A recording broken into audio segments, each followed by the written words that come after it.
PIA में flight data analysis पर अमल नहीं हो रहा। एफडीए ना होने की वजह से दौरान परवाज पायलट्स की गलतियां नोटिस में नहीं आती। 2020 में कराची में पीआईए का तैयारा इंसानी गलती की वजह से गिरकर तबाह हुआ। एयरक्राफ्ट एक्सीडेंट इन्वेस्टिगेशन बोर्ड ने हादसे की फाइनल रिपोर्ट जारी कर दी। हादसे में 97 मुसाफिरों समेत 99 अफराद जहां बहक हुए थे। 2 मुसाफिर खुशकिस्मती से बच गए थे।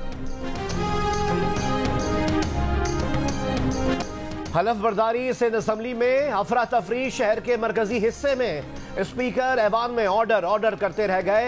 नारेबाजी, तल्ख कलामी, पकड़ धकड़, हाथापाई और लाठीचार्ज से कराची का ट्रैफिक ऑर्डर खराब हो गया। असम्बली के बाहर, शहर के अंदर, शारे फैसल पर और कराची के कुछ एंट्री पॉइंट्स पर मुबैना धांधली के खिलाफ अपोजिशन जमातों का एहतजाज।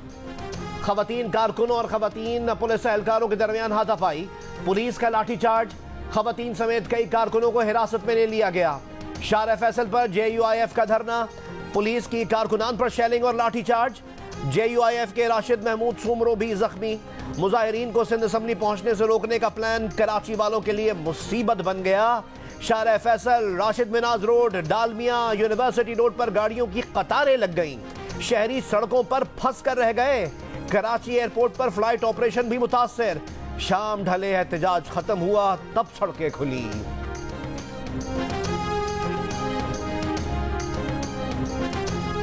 2018 के मुकाबले में इस इलेक्शन में 2000 ये जो अभी इलेक्शन गुजरा है, मैं समझता हूँ कि इतना ज्यादा फर्क तो नहीं है। मगर जो हैरान कुन बात है कि वो सियासी जमाते जो धांधली के बगैर जीत नहीं सकते, जिनका पूरा सियासत धांधली पे मबनी है, वो आजकल धांधली के बारे में एहतजाज कर रहे हैं। वो एहतजाज अगर कर रहे हैं तो इसलिए कर रहे हैं कि मजीद धांधली होना चाहिए था और उनको भी इक्का सीट दिलवाना चाहिए था। 2018 और 2024 के इंतखाबात में ज्यादा फर्क नहीं।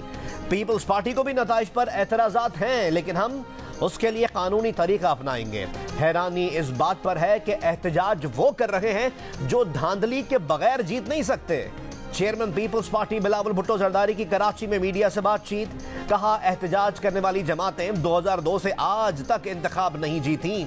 असल में उनका एहतजाज इसलिए है कि मजीद धांधली होती और ये एक आध सीट जीत जाते। बोले, IMF को लिखे जाने वाले खत की कोई अहमियत नहीं, लेकिन इससे उनकी असलियत अवाम के सामने आएगी। इनके लिए सियासत और जाती मसले मुल्क की मफाद से ज्यादा अहम है। कुछ लोग मुल्क की मुआशी सूरत हाल से सियासी फायदा उठाना चाहते हैं। पीपल्स पार्टी ऐसा नहीं होने देगी। मजीद कहा कि इलेक्शन के दौरान पीपल्स पार्टी के 12 साल सपोर्टर को कातिल किया गया। हम कातिलों को कानून के कटहरे में लाएंगे।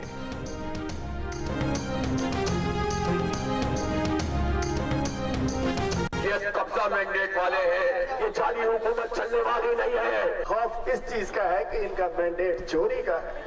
इनका चोरी का मैंडेट बेनकाब हो रहा है।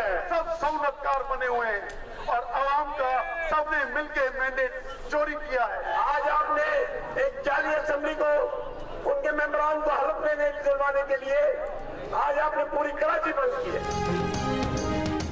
इलेक्शन में मुबैना धांधली पर Jamaat Islami, GDA, PTI, Muhajir कौमी मूवमेंट का एहतजाज। कराची में इलेक्शन कमीशन ऑफिस से प्रेस क्लब तक मार्च और धरना।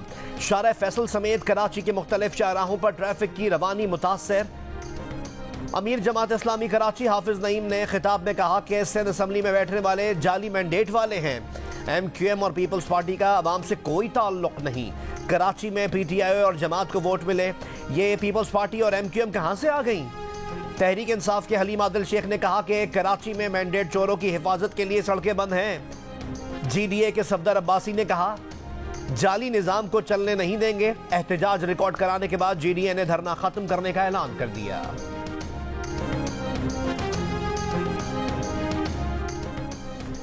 पीपल्स पार्टी के तर्जुमान फैसल करीम गुंडी ने चेयरमैन सेनेट के ओहदे के लिए सैयद यूसुफ रजा गिलानी को हॉट फेवरेट करार दे दिया।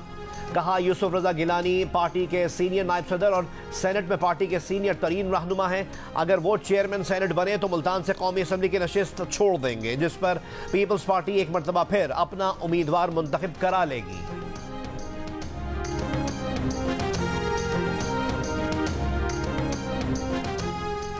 बलोचिस्तान असम्बली का इजलास 28 फरवरी को तलब कर लिया गया। इजलास गवर्नर बलोचिस्तान ने तलब किया। इजलास में बलोचिस्तान के 9 मुंतखब अरकान असम्बली हलफ उठाएंगे।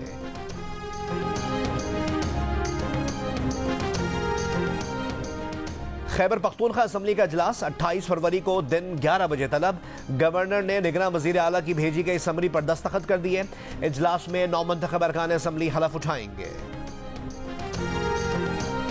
नून लीग के सदर मियां शहबाज शरीफ से बलूचिस्तान से 9 मुंतखब अरकान कौमी और सूबाई असम्बली की मुलाकात। शहबाज शरीफ ने कहा कि सियासी मफादात के बजाय पाकिस्तान के मफादात को मुकद्दम रखना है। पाकिस्तान और बलूचिस्तान की तरक्की के लिए मिलकर काम करेंगे।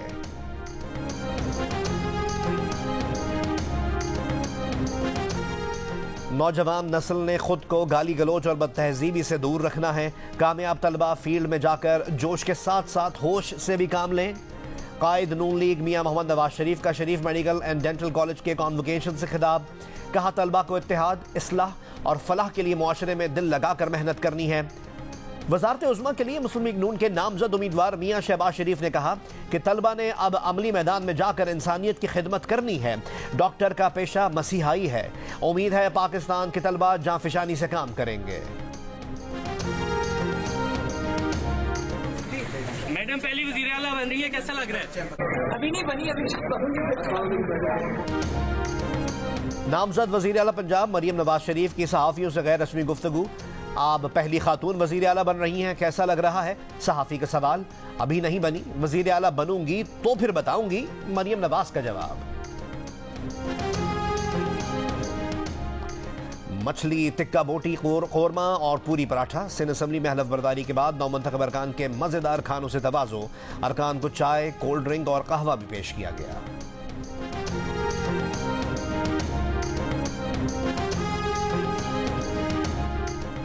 यूटिलिटी स्टोर्स पर आटा, चीनी, सेला चावल और सफेद चना आम मार्केट से महंगा।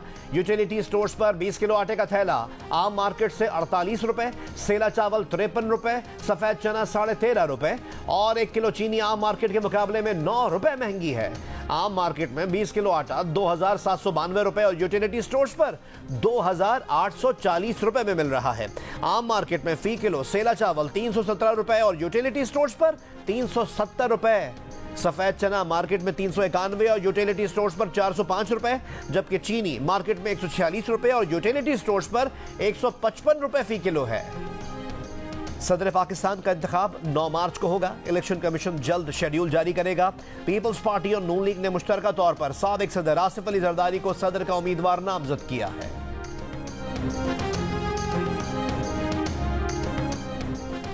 निगरान वज़ीर आला पंजाब मोहसिन नकवी की जाती उम्रा में मरियम नवाज शरीफ से मुलाकात। मरियम नवाज को बतौर वज़ीर आला पंजाब नामजदगी पर मुबारकबाद दी। मरियम नवाज ने मोहसिन नकवी की निगरान वज़ीर आला के तौर पर अवामी खिदमात को सराहा।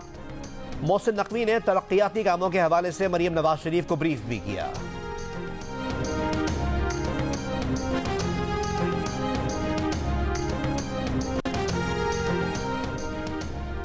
रहनुमा पीटीआई शेर अफजल मरवत ने पार्टी का शोकॉज नोटिस मुस्तरद कर दिया। कहा कि उमर अयूब इनके बॉस नहीं, बॉस सिर्फ बानी पीटीआई हैं। जो बानी पीटीआई कहेंगे वो करेंगे।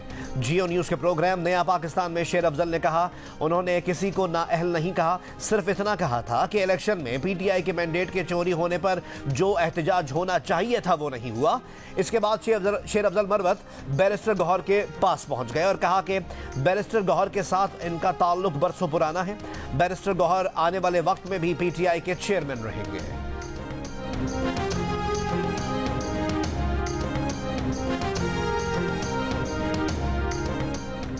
नई कौमी असम्बली में जमींदारों की अक्सरियत। 9 मुंतखब 265 अरकान में से 112 का ताल्लुक जमींदारी के शोबे से है। जियो इलेक्शन सेल की तहकीक के मुताबिक 83 कामयाब उम्मीदवारों का जरिया आमदनी कारोबार, जबकि 20 ने सिर्फ सियासत करने का बताया। कौमी असम्बली में 16 वकला, 7 डॉक्टर, 4 इंजीनियर्स, 4 उलमा कराम और आलिम, 3 गद्दी नशीन, जबकि 3 का ताल्लुक दर्स व तदरीस के शोबे से नजर आया। 13 नौ मुंतखब मेंबरान दीगर शोबों से मुंसलिक हैं। कौमी असम्बली के नए मुंतखब मेंबरान में तालीम याफ्ता अरकान की अक्सरियत। ग्रेजुएट और मास्टर्स सर फहरिस्त। 265 में से 42% यानी 112 नौ मुंतखब अरकान की तालीमी काबिलियत ग्रेजुएशन है। 63 के साथ मास्टर्स डिग्री होल्डर्स दूसरे नंबर पर हैं। जियो इलेक्शन सेल की तहकीक में दिलचस्प आदाद शुमार सामने आए हैं। 9 मुंतखब अरकान में 42 LLB, 3 के पास LLM की डिग्री है, 10 MBBS डॉक्टर हैं, 3 इंजीनियरिंग, 4 PhD और 2 MPhil की डिग्री भी रखते हैं। इंटरमीडिएट तालीम याफ्ता अरकान की तादाद 12 जबकि मैट्रिक तक तालीम याफ्ता नए मुंतखब अरकान की तादाद 9 है। और सऊदी दारुल हुकूमत रियाद और जबील में 5 पेट्रोल स्टेशन सील कर दिए गए। पेट्रोल स्टेशन पर मीटर रीडिंग में टेम्परिंग के लिए डिवाइसेज नस्ब थीं। वजारत तवानाई के मुताबिक खिलाफ वर्जी करने वालों को इब्तदाई कार्रवाई के बाद पब्लिक प्रोसिक्यूशन के हवाले किया जाएगा।